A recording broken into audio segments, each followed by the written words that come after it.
ముగ్గురు మిత్రులు గుడిపల్లి నిరంజన్, మిత్రులు సంగిశెట్టి శ్రీనివాస్, మిత్రులు దార్ల వెంకటేశ్వర్లు, ఎదురుగా ఉన్న వాళ్ళందరూ మిత్రులే. నేను ఇక్కడ ఒక టెక్నికల్ విషయం చెప్పాలనుకున్నప్పుడు మిగతా వాళ్ళందరూ ఉంటే బాగుండేది. అది ఏమిటంటే, ఇప్పుడు ఇక్కడ మనము పునర్మూల్యాంకనం ఉంటున్నాం. ఈ పునర్మూల్యాంకనం అనే మాట రీఅసెస్మెంట్ అని, రీఎవాల్యుయేషన్ అనే దానికి ఈక్వల్గా వాడుతున్నాం మనం. కానీ ఇక్కడ మనం చేసేది రీఅసెస్మెంట్ కానీ రీఎవాల్యుయేషన్ కానీ కాదు.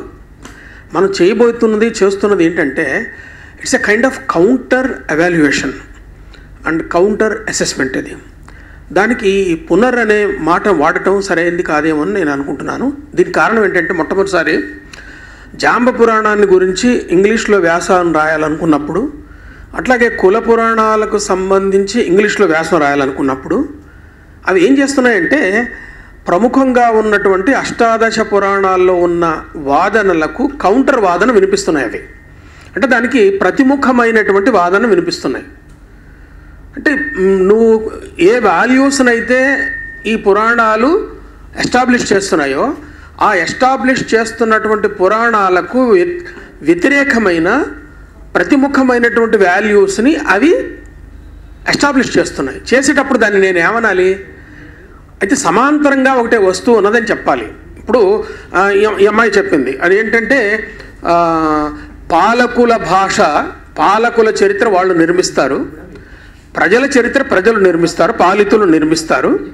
అలాంటప్పుడు ఇది పాలకుల నిర్మించిన చరిత్రకు భిన్నంగా దానికి సమాంతరంగా వచ్చేది ఏమవుద్ది? ప్యారలల్ అసెస్మెంట్ ఒకటి అవుద్ది.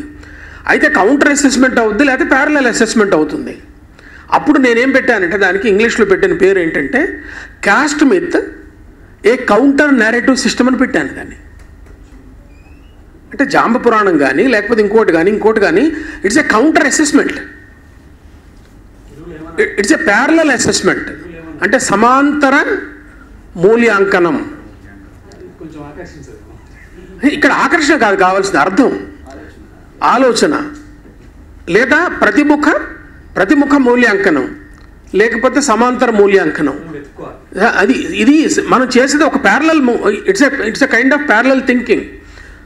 ఇది టెక్నికల్గా ఇలాంటి మనం అప్పుడు కౌంటర్ నేరేటివ్ సిస్టమ్ అని అన్నప్పుడు ఇంగ్లీష్లో చాలా వ్యాప్తి చెందింది. నీకు వేరు దేశాల నుంచి వాళ్ళు రిఫర్ చేసినప్పుడు ఈ కౌంటర్ నేరేటివ్ సిస్టమ్ అంటే అది బాగా వ్యాప్తం. ఇది ఒకటి ఇక్కడ ఈ ఎంత కోటేశ్వరరావు వీళ్ళందరూ ఉంటే అది బాగుండేదని నేను అనుకున్నా. ఇదొకటి. ఇంకా తర్వాత నేను చెప్పదలుచుకుంది ఏంటంటే, నిరంజన్, సంగిశెట్టి వీళ్ళిద్దరూ చాలా గొప్ప ఈ ప్రతిముఖమైనటువంటి సాహిత్య సేవ చేస్తున్నారు. ముఖ్యంగా నాకు సంగిశెట్టిని చూస్తే చాలా ఆశ్చర్యం వేస్తుంది, ఈయనకి ఇంత ఎనర్జీ ఎక్కడి నుంచి వస్తుందా అని. ముఖ్యంగా ఈయన తీసుకొచ్చేటటువంటి డేటా సాధారణంగా బయట పరిశోధకులు వాళ్ళకి ఎవరికి దొరకదు. ఇది వాళ్ళు దొరకదంటే వెతికితే దొరుకుతుంది, వెతకరు. యూనివర్సిటీల్లో 2 లక్షల జీతం తీసుకొని పనిచేసే ప్రొఫెసర్లు చేయవలసిన చాలా పనులు ఆయన ఒక్కడే చేస్తున్నాడు. ఆయన తెచ్చే వ్యాసాలు కానీ, ఆయన చూస్తున్నటువంటి డేటా కానీ, ఆయన ఇస్తున్నటువంటి డేటా కానీ చాలా ఆశ్చర్యం కలిగిస్తుంటుంది. ఈయనకి ఇంత ఎనర్జీ ఎక్కడదా, తమ్ముడికి ఇంత ఎనర్జీ ఎక్కడి నుంచి వస్తుందా అని నాకు అనిపిస్తూ ఉంటుంది. మీరు ఆయన రాసిన పుస్తకాలు ఏదైనా చూడండి, ఆయన రాసిన వ్యాసాలు ఏదైనా చూడండి, ప్రత్యేకంగా విస్మృతంగా ఉన్నటువంటి వాళ్ళు, ప్రతిభావంతులై ఉండి ప్రపంచానికి తెలియని వాళ్ళని ఆయన చాలామందిని బయట పట్టుకొచ్చాడు. నిరంజను, సంగిశెట్టి కలిసి తీసుకొచ్చిన తెలంగాణ దళిత కథల సంపుటిని ఇంతకుముందే అన్నాను, మాన్యుమెంటల్ వర్క్ అని. సంగిశెట్టికి ఒక డాక్టరేట్ ఇవ్వాల్సి వస్తే ఆ పుస్తకానికి ఆయన రాసిన పీఠికకి ప్రత్యేకంగా ఒక డాక్టరేట్ ఇవ్వచ్చు, అంత వాల్యుబుల్ పీఠిక అది. ఆ ఒక పుస్తకానికి నేపథ్యం రాయడానికి ఎంత ఇన్సైట్ కావాలో, ఆయన ఇచ్చినటువంటి కింద నోట్స్లో ఎంత ఇన్సైట్ ఉందో అది మనకు చెప్తుంది. ఈ డెప్త్ఫుల్, ఇన్సైట్ఫుల్ రీసెర్చ్ అన్నది యూనివర్సిటీల నుంచి రావాల్సింది. అంత డెప్త్తో, అంత ఇన్సైట్ఫుల్గా రావట్లేదు అని చెప్పడానికి నేనే వెనకట్లే. నేను వైస్ ఛాన్సలర్ని అయితే ఆయన పీటీకి ఒక పిహెచ్డీ ఇవ్వచ్చు అని నేను రికమెండ్ చేస్తాను.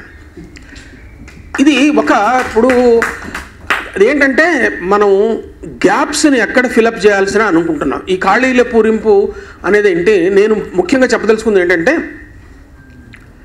కవిత్వం చాలా వస్తుంది.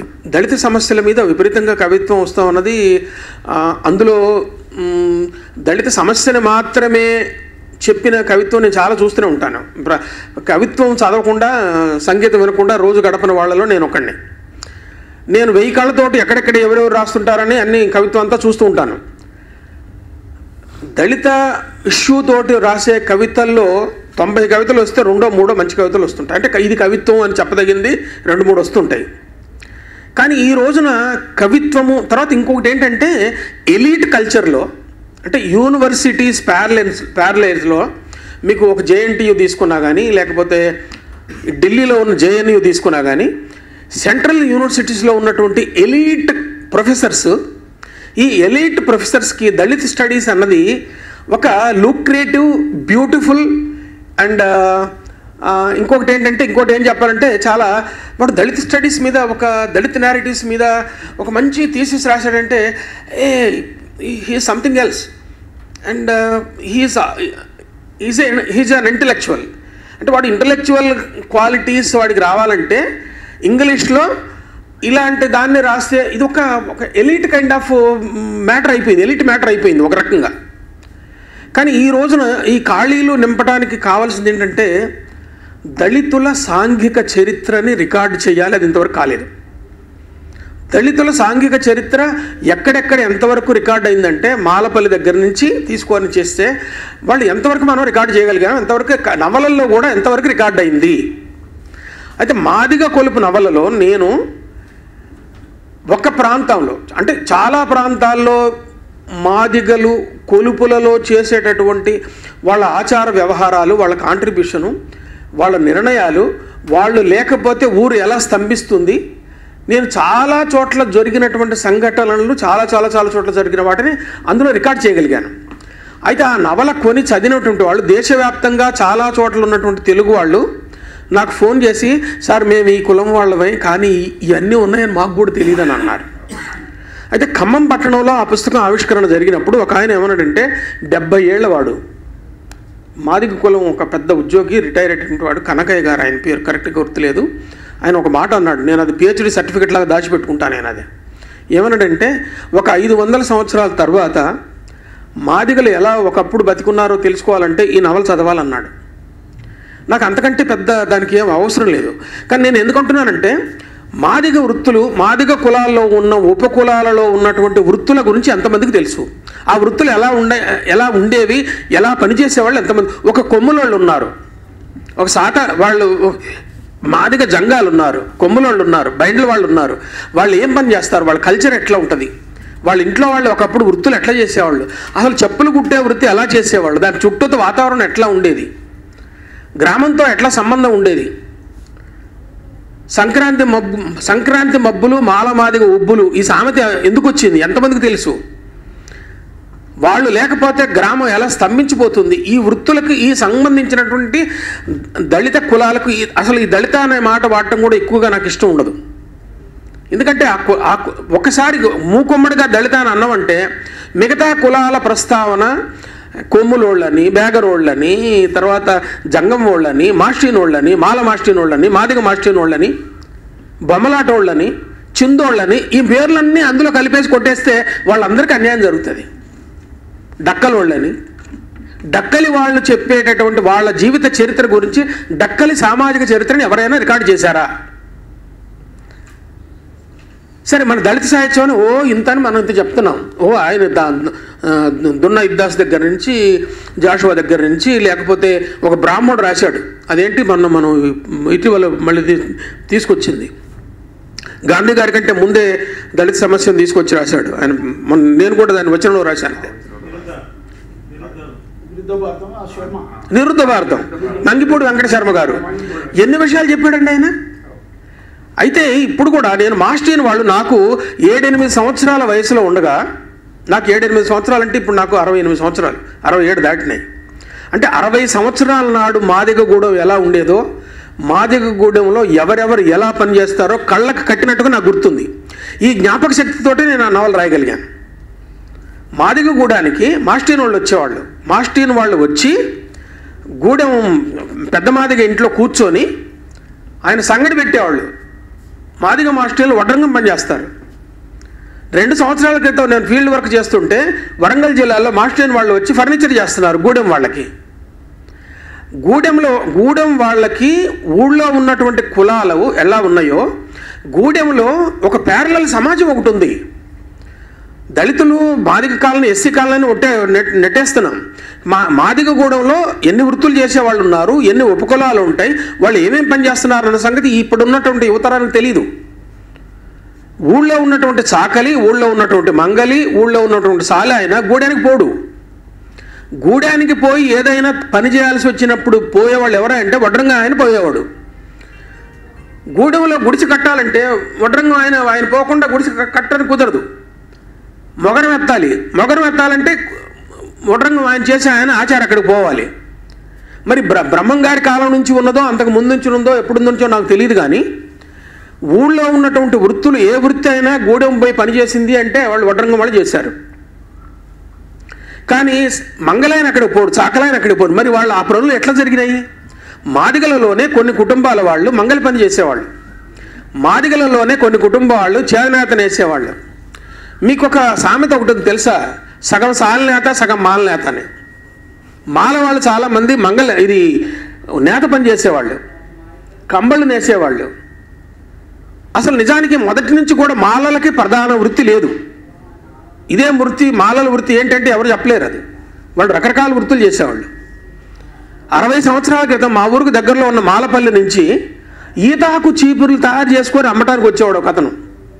వాళ్ళ వృత్తులన్నీ నేను చూశాను. ఈ సాంఘిక చరిత్ర రికార్డు కాని సాంఘిక చరిత్రను ఫీల్డ్ వర్క్ చేయాలి.